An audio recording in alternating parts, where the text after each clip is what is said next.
Quizás a ti te pasa también como a mí.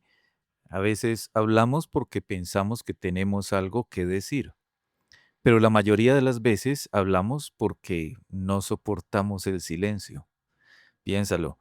La última discusión, por ejemplo, seria que hayas tenido, ¿cuántas de tus palabras salieron de la claridad? ¿Cuántas de la ansiedad de llenar el vacío? ¿O cuántas salieron por simplemente creer que tenías toda la razón? Santiago sabía también de estas cosas. Por eso no comenzó con un tratado sobre la comunicación. Él empezó con una orden que contradice todo lo que a veces nuestra naturaleza humana nos dice. Santiago 1.19 dice: Por esto, mis amados hermanos, todo hombre sea pronto para oír, tardo para hablar, tardo para airarse. Santiago está escribiendo a cristianos, a creyentes que han pasado por muchas pruebas y aún las estaban viviendo. Acaba de hablarles de cómo pedir sabiduría con fe.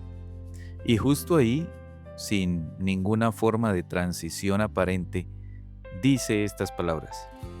Pero no es un cambio de tema. Más bien podemos decir es como la aplicación inmediata. Porque ¿sabes cuándo más hablas?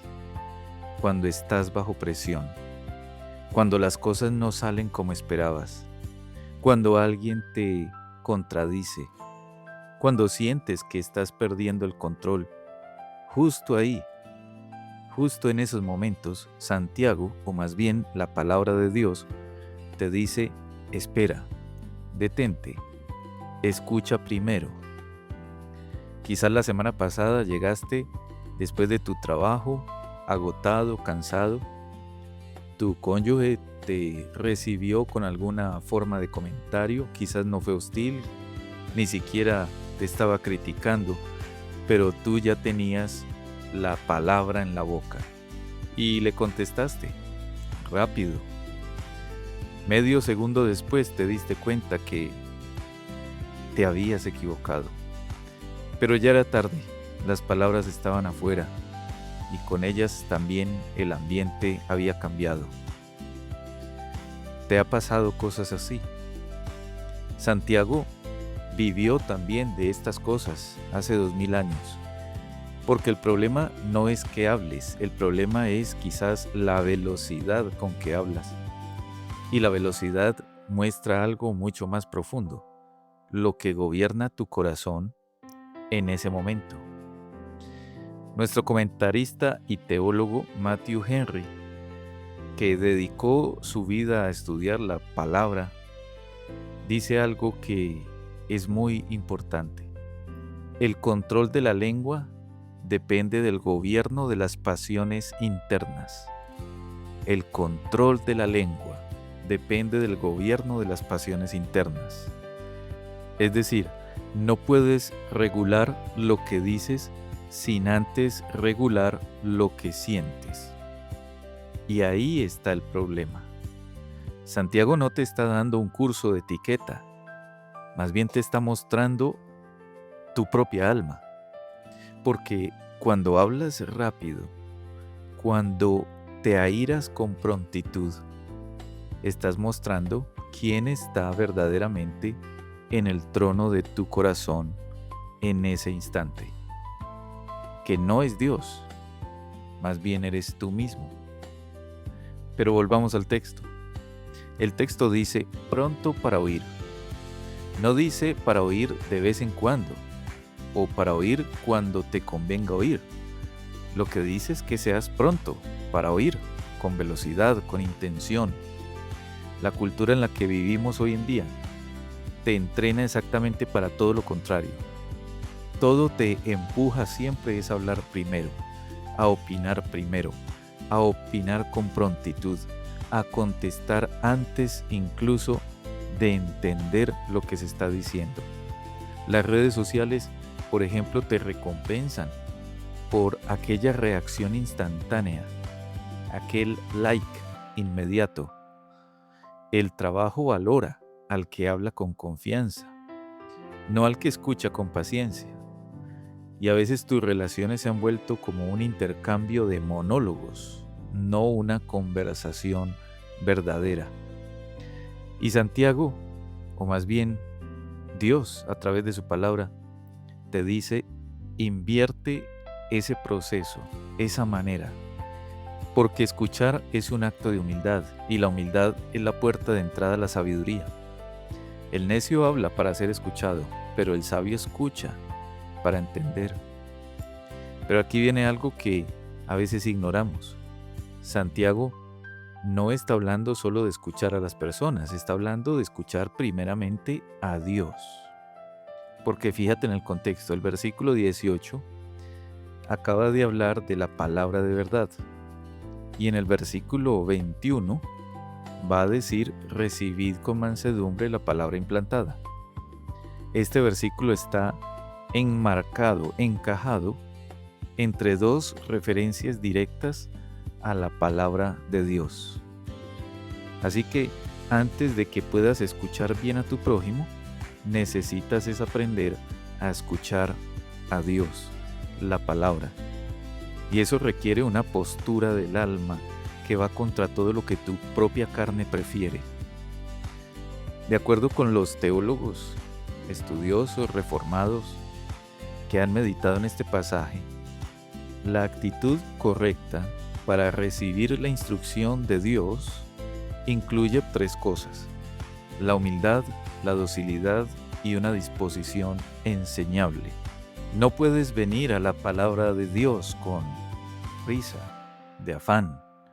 No puedes leerla con la agenda de confirmar lo que ya crees.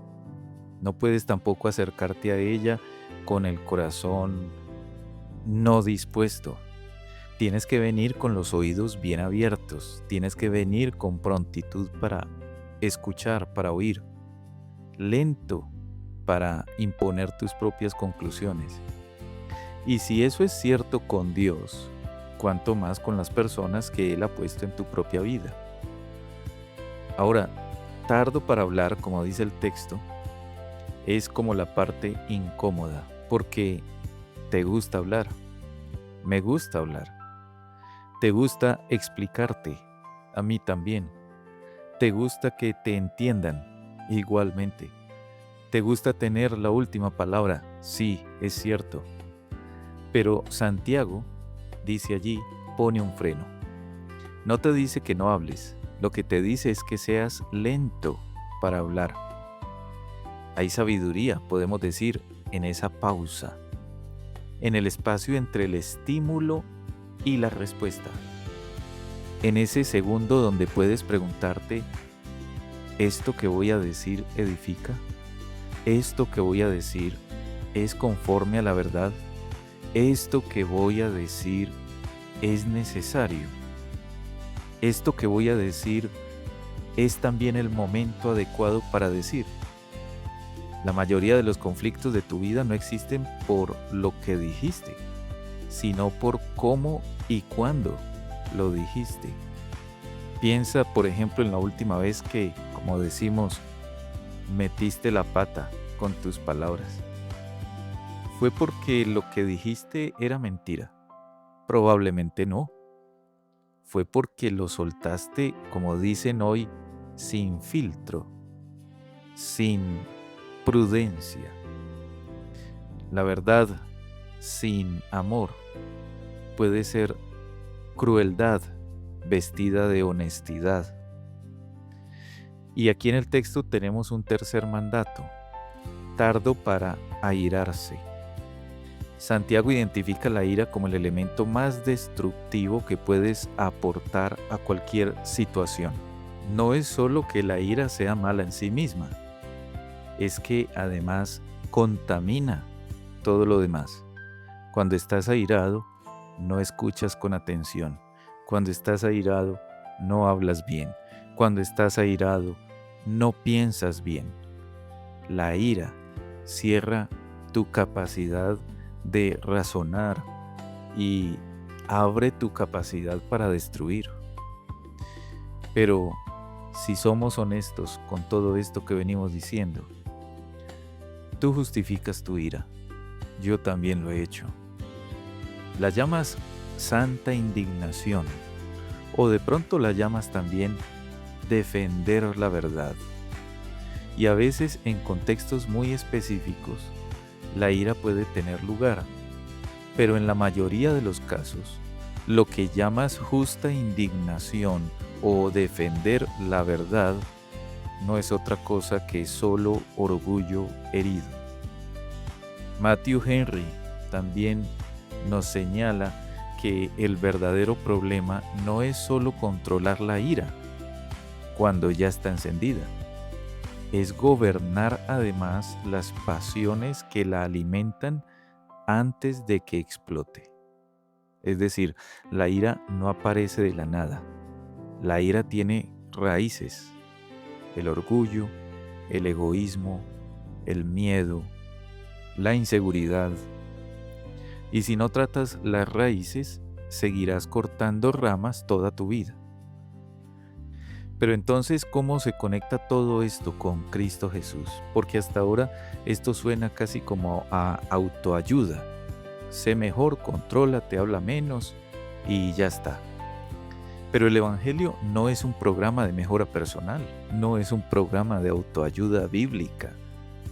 Es más bien un rescate. Y aquí está la verdad que nos libera. Tú no puedes cumplir Santiago 1:19 por tu propia fuerza. No puedes. Puedes intentarlo, sí. Puedes hacer listas y propósitos. Puedes poner recordatorios inclusive en tu teléfono móvil. O puedes respirar hondo antes de hablar, como a veces aconsejan.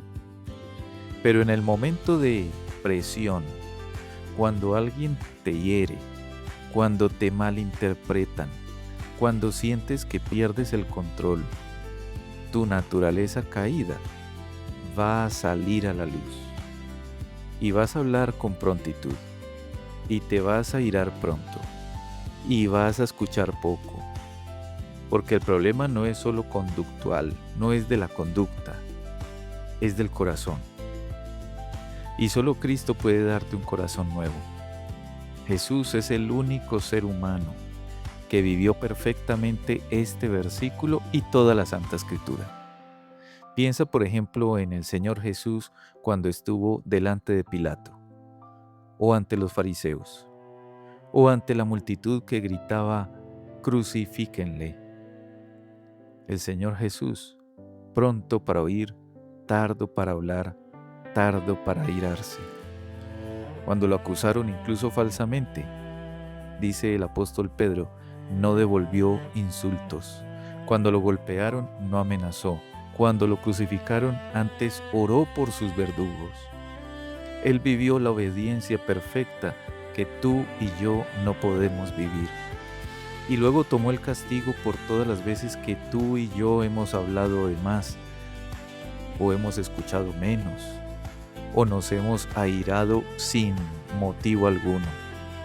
En la cruz, Jesús cargó con tus palabras apresuradas, con tu ira descontrolada, con tu orgullo disfrazado de convicción.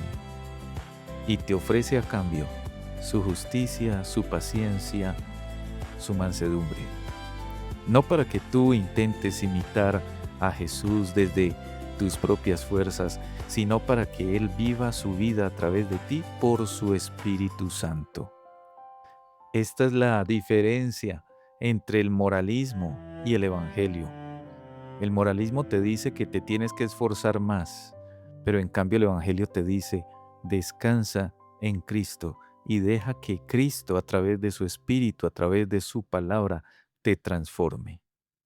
Así que la próxima vez que sientas la urgencia de hablar, o de defenderte, o de ganar una discusión, o de tener la razón, mejor detente y escucha primero, y deja que la gracia de Cristo gobierne tu boca, tu corazón y tu vida.